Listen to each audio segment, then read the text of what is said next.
আমি ওনার স্ত্রী, আপনার দোয়া চাইতে আসলাম। ববি হাজার ধানের শীষের প্রার্থী উনি, দোয়া করবেন, সাথে থেকেন। কি রান্না করছেন? ডাল না? দেখে তো খুব মজা মনে হচ্ছে। আর কি কি রান্না করছেন? রুটি বানাবেন? থাক, আপনাকে আর ডিস্টার্ব করবো না, দোয়া করেন, আমাদের সাথে থেকেন। আপনার আচ্ছা,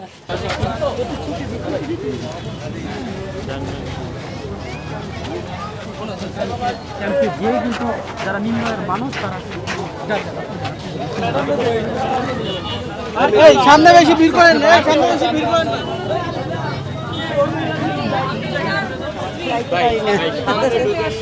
ভোট দিয়ে ধানের শীষের প্রার্থী উনি, ববি হাজার। আমাদেরকে কাজ করার সুযোগ। আমি নিজে একজন আইনজীবী, বাংলাদেশ সুপ্রিম কোর্ট উচ্চ আদালতের একজন আইনজীবী। আমি নিজেও নারীদের নিয়ে অনেক কাজ করে আছি এবং এইবার এখান থেকে উনি ধানের শীষের মনোনীত প্রার্থী যে আগামীতে নির্বাচিত হয়ে আসলে আমি নিজে ওনার সাথে থেকে এই এলাকার উন্নয়নের জন্য কাজ করতে চাই। এই সুযোগটা একটু করে দিন, আমাদের দোয়া করেন। তাহলে ওনাকে একটু হ্যান্ডবিলসগুলো আপনারা দোয়া করেন।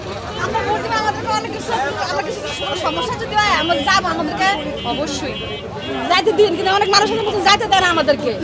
পারমিশন লাগে, কেন ওদের হাত ধরা লাগে, ওদের হাত ধরা লাগে, টাকা দেওয়া লাগে, পয়সা দেওয়া লাগে।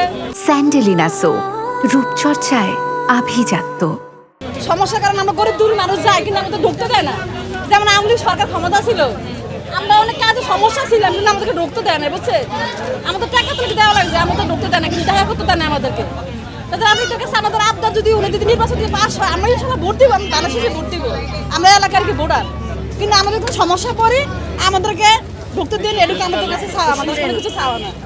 আপনার প্রার্থীর প্রতিশ্রুতি, আমার প্রতিশ্রুতি, প্রতি মাসে আমরা একটা টাউন হল মিটিং এর মতো করব, যেখানে এলাকার মানুষরা আসবে, তাদের সমস্যা নিয়ে কথা বলবে। এবং শুধু না, আপনাদেরকে ধরেন সেবা দান করে যে সরকারি সংস্থাগুলো, ধরেন গ্যাস, পানি, বিদ্যুৎ বা আইন শৃঙ্খলা, এদেরকেও আমরা ওখানে রাখবো, যাতে একটা জবাবদিহিমূলক ব্যবস্থা হয়। যে আপনাদের সমস্যাগুলো বলবেন, আমরা তখন তাদের জিজ্ঞেস করব যে এই সমস্যার সমাধান নিয়ে আপনারা কি কাজ করছেন। তো সরকারকে তো জবাবদিহি হতে হবে, সরকার তো আপনাদের কাজ করার জন্য, উল্টা না তো, তাই না? আমরাও কিন্তু আপনাদের কাজ করার জন্য আসছি। কিন্তু আমরা এখন সমস্যা পড়ছি, কিন্তু তাদের জিনিসটা আপনার কাছে আমরা বলতে পারতেছি খুব ভালো না, কিন্তু এজন্য বলতে পারতেছি না। না বললে তো আমি বুঝবো না। আমাদের ছেলেমেয়েরা আঙ্গ্রাস, আমাদের সমস্যা হইতেই পারে। যেমন আইন শৃঙ্খলা একজন পুলিশের সমস্যা করছে, আপনাকে সমস্যা থানা গেছে, আমাদেরকে হয়রানি করানো হয়েছে, মেডিকেলে গেছে, আমাদেরকে হয়রানি করানো হয়েছে, ওখানে যাও ওখানে যাও।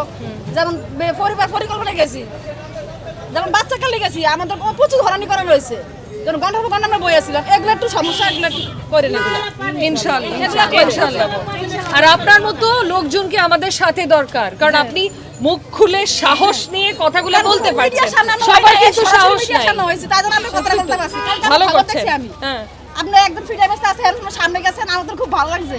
আলহামদুলিল্লাহ খবরটা দেখি, আলহামদুলিল্লাহ। খবরটা কি আমাদের খুব ভালো লাগে। পিঠা কিন্তু আমার দুর্বলতা, খাওয়া আমার দুর্বলতা, আপনারাও আমাকে খাওয়াতে হবে। আমি দেখছি আপনারা, তাই জন্য আমি আপনার সামনে সরাসরি কথাটা বলতে পারছি। সব সময় এই সৎ সাহসটা রেখেন, তাহলে আমরা বুঝতে পারবো। খালি মেডিকেলের এগুলো কাজগুলো করবে, যে আমরা তো হরানিতে না হয়, মেডিকেলে না যেমন শহরে যা হরানি হয়।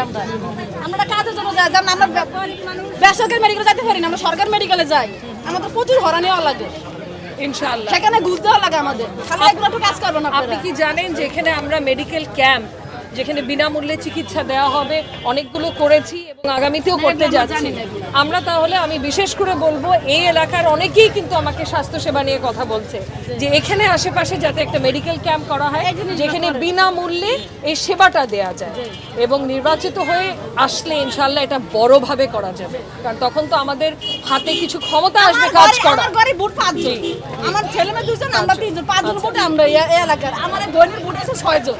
আলহামদুলিল্লাহ। তাহলে আমরা হিসাব করেন, আমরা 5টা বোন, আমরা 5টা বোন। আমার বোনেরা আছে, বোন পুত্র আছে, আমার ছেলে আছে, মেয়ে আছে, তারাই আমরা বোন। আমাদের ফ্যামিলির ভিতরে পড়া 25টা বোন, আর এবারে তো সব আমার এলাকারই বোট। আমরা এবারে তো প্রত্যেক আমরা এলাকার বোট। আলহামদুলিল্লাহ। আমরা একটা কথা বলে, 5টা না হয়ে যদি একটা ভোট হতো, তাহলে কি আমি আপনার দিকে তাকাতাম না? তাকাতে তো হবে। আমরা ভোট আপনারে দিব। আলহামদুলিল্লাহ। আপনারে দিব। একটা হলো ভোট না থাকলেও দোয়া তো দিতে পারবে। অবশ্যই দোয়া দিব। আলহামদুলিল্লাহ। তাহলে আমাদের জন্য আপনি নিয়ে আসেন আরো লোকজন, বার্তাটা পৌঁছে দেন। ঠিক আছে, আসি।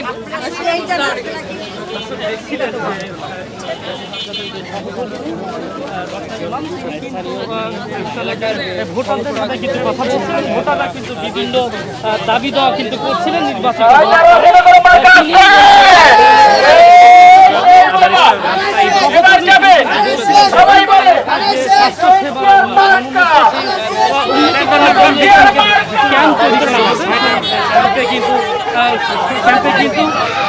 ক্যাম্পে কিন্তু স্বাস্থ্য সেবা নিতে পারে।